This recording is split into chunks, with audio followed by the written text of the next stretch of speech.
our next guest is probably the queen of self-care. She is known across the Middle East as the founder of the beauty empire Joelle Group and has been an inspiration to Arab women across the globe. Please welcome back to the show, Joelle Mardinian. Joelle, so good to have you on the show. So good to be here. Thank you for having me again. Listen, you're an inspiration not just for Arab women, but for women worldwide. And I've said this story on this very show a few seasons ago. I saw you for the first time when I was 22 years old.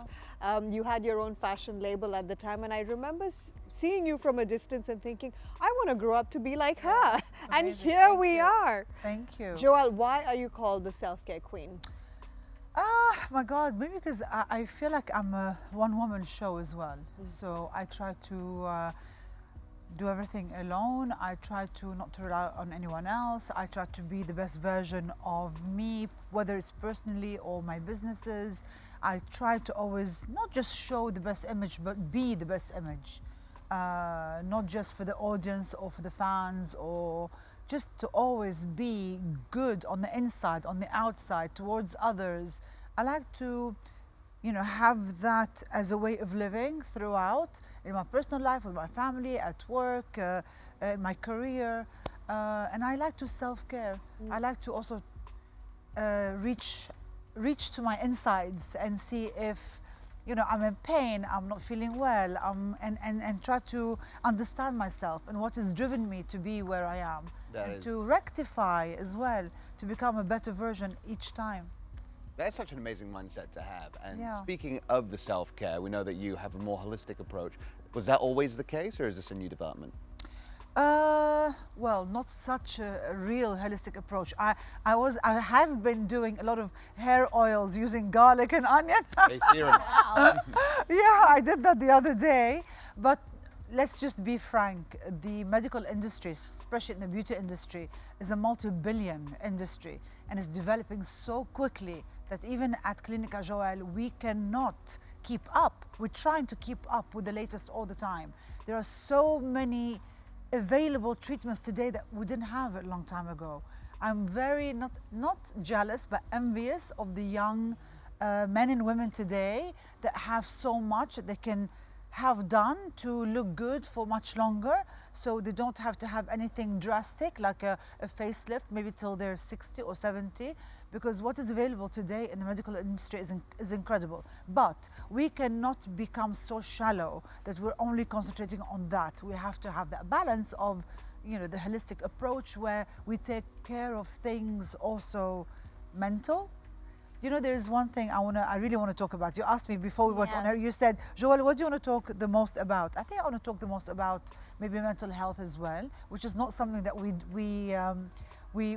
it's not like, I don't have a business that does that, but I want to talk about that because it's so important that we don't have taboos over mental illnesses, or if we're not feeling great, we should be able to share. We should be able to find someone that can help us, because when you're trying to come to a clinic to solve issues that are not about physical, they're more about emotional, then we pick those out. We pick those clients that are coming in that should not get the procedure done. They just need a different kind of help, like maybe a psychologist or psychiatrist. So we don't accept every single client that comes through the door. Oh, that's good. But I wish that all the clinics would do that. So a lot of the people that we say no to, instead of going and getting healed, they might go to someone else that would do the procedure for them. And that's a shame. It's a shame. But yeah. Joelle, I love how you're incorporating beauty and mental health in this conversation right now, because things have been changing over the years. So you've been here for like, what, 20 years? 20. So, 2004. Oh my goodness. So in those 20 years, how have you seen, or what shift have you seen in the world of beauty and self-care here in the UAE and the Middle East? To be honest, massive, like enormous, because in 2004, no one showed Botox or fillers on television. So my show was the very first. And even when we did that, we were so worried that the channel would get a backlash from the audience, that whether they were ready or not, to see women injecting themselves or beautifying themselves. But then people loved it because they really wanted that information. And I understand. I mean, at the time I was 28 years old. Now I'm turning 49 next month. Look at Yeah, and I like to say my age, by the way. I'm super proud of my age because I want women to believe in themselves, not just when they're 20 or they're 30 or they're beginning of 40s, even later on. Why is it that international stars, they have no problem to talk about their age? Jennifer Lopez, I think she's 54. Yeah. She's shining like never before. Victoria Beckham, I always say, as long as Victoria Beckham is older than me, I'm fine. But it's so true. Like international stars, they stay on television, they stay, in the limelight for so long. And when I first started in NBC, I remember someone saying to me, you don't have a long career, so you must make use of it. Yeah. They used to think that women at 30, so if you're saying what was the change, everything is the change.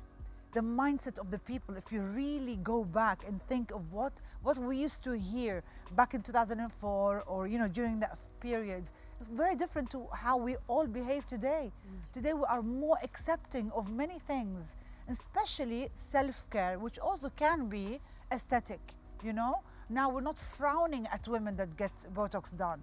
Now we're not frowning at women that are having injectables done, because it's just become the norm. Years ago, makeup was not acceptable.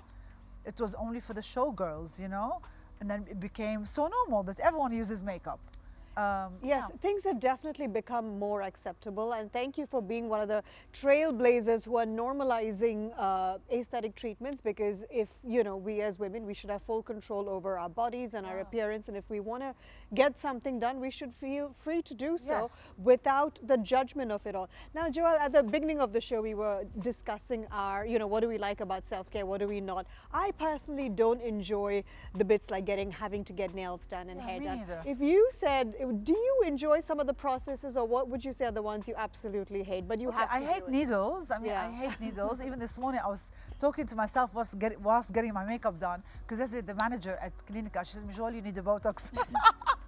I haven't had Botox done in so long, and we're sitting opposite each other at Beauty World, and I have not gone to my clinic in so long. People think I live there. I wish I lived there. It's like, running 5 companies, it's so hard. And running my social media platform on my own, it's so hard. So I don't have the time. What I hate are needles. I wish I didn't mind needles. I would get so much more treatments done. And the treatments that will not change the way I look, that will just nourish my skin from underneath, that will enhance my own collagen, my own elasticity. There is so much we can offer. Sometimes people ask me, do you have this at your clinic? And I'm like, it's very sad to say, I don't know. Like, I don't know, because we evolve so quickly. Too many things, yeah, we evolve so quickly. And every doctor, I have a way of working at Clinica Joelle, and that's why, thank God, no doctor has ever left me, is that they are their own bosses. So let's say you might choose to work with certain products, you might choose to work with your products. So each one chooses their own products, what they believe in. And that's incredible, because it allows each doctor to be their own boss, their own decision maker. Amazing. Well, Joelle, we're so happy you're going to be with us for the whole show. We're going to bring another guest on, and we're very excited to be chatting to one lady who has been recognized as a regional champion for clean beauty, sustainability, and holistic well-being. But before that, let's find out a little bit more about who our performer is going to be later on tonight. Hello, I am Tina B. Today I'm going to perform my original song, Into the Light, produced by Berkeley, Abu Dhabi. Watch me in the end of the show.